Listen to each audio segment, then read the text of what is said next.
롤러코스피 주범으로 지목된 삼전닉스 레버리지 상품 투자자의 99%가 손실을 보고 있다는 분석이 나왔습니다. 정부는 레버리지 상품이 코스피 하락의 주요 원인이 아니라고 하고 있지만 상품 도입 과정에 대해 철저히 조사해야 한다는 목소리가 커지고 있습니다. 이낙원 기자가 보도합니다.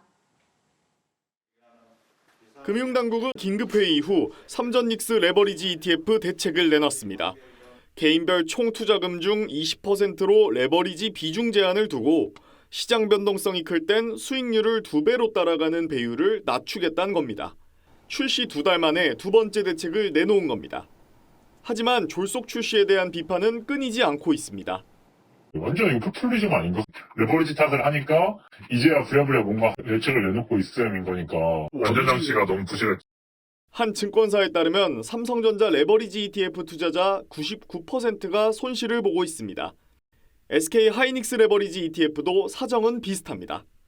일부에선 상장 폐지해야 한다는 의견도 나옵니다. 이보다 더 큰 충격이 있겠어요? 결과는 똑같은데 없앨 거라면 빨리 없애는 것도 낫지 않냐. ETF의 아버지로 불리는 배재규 한국자산운용 대표는 얼마 전 삼전닉스 레버리지에 투자하지 말라 한 데 이어 자연사시켜야 한다고 강조했습니다.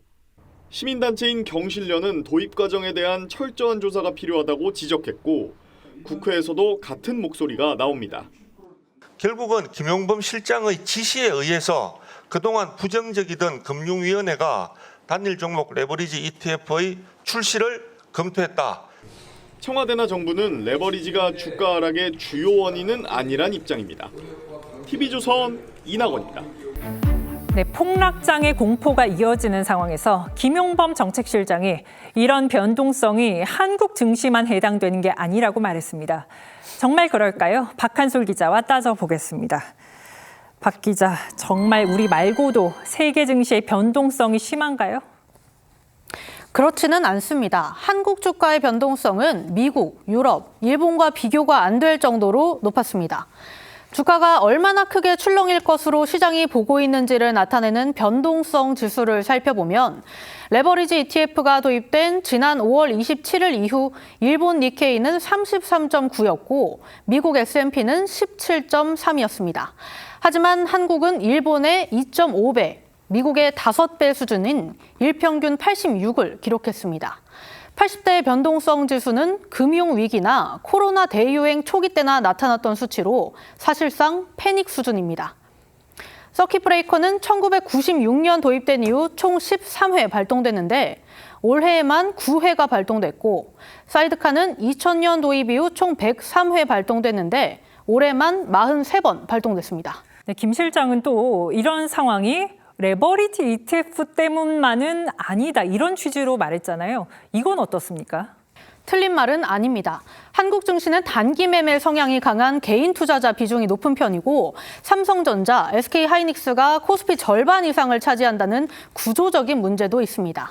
하지만 하루 평균 거래대금 11조 원, 코스피의 22% 수준인 레버리지 ETF가 변동성을 증폭시킨 기폭제였다는 데에는 이론이 없습니다. 올해 나온 사이드카 43번 중에 25번이 레버리지 도입 이후, 올해 나온 서킷 브레이커 9번 중에 7번이 레버리지 도입 이후였습니다. 네, 이렇게 우리 증시가 널뛰기를 하고 또 그만큼 손해를 보는 투자자들도 많은 상황인데 국내를 떠나서 해외 시장으로 많이 이동하진 않을지 걱정이 듭니다. 네, 맞습니다. 코스피가 상승세를 타기 시작한 지난 4월 이후 외국인이 109조를 팔 동안 국내 개인과 기관은 각각 79조, 23조 순매수했습니다.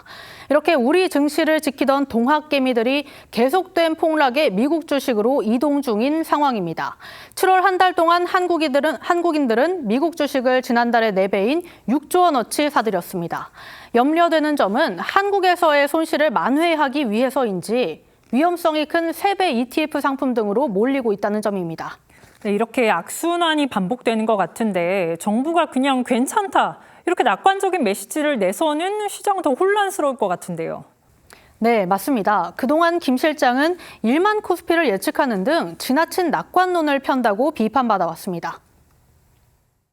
2년, 3년 뒤에는 저는 3강 된다고 봅니다. 시총 기준으로. 저랑 내기하시죠. 금융시장은 기대가 가격을 결정하는 만큼 정부의 낙관적 메시지가 반복되면 개인 투자자의 위험인식이 낮아질 수 있다는 지적이 나옵니다.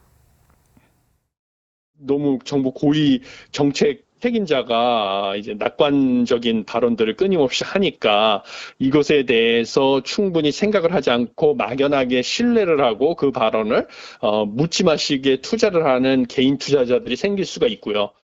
네, 정부가 이런 식으로 책임을 회피하기보다는 정책 실패를 명확하게 살펴보고 땜질 처방이 아닌 근원적인 처방을 내놔야 할 것 같습니다. 박 기자 잘 들었습니다.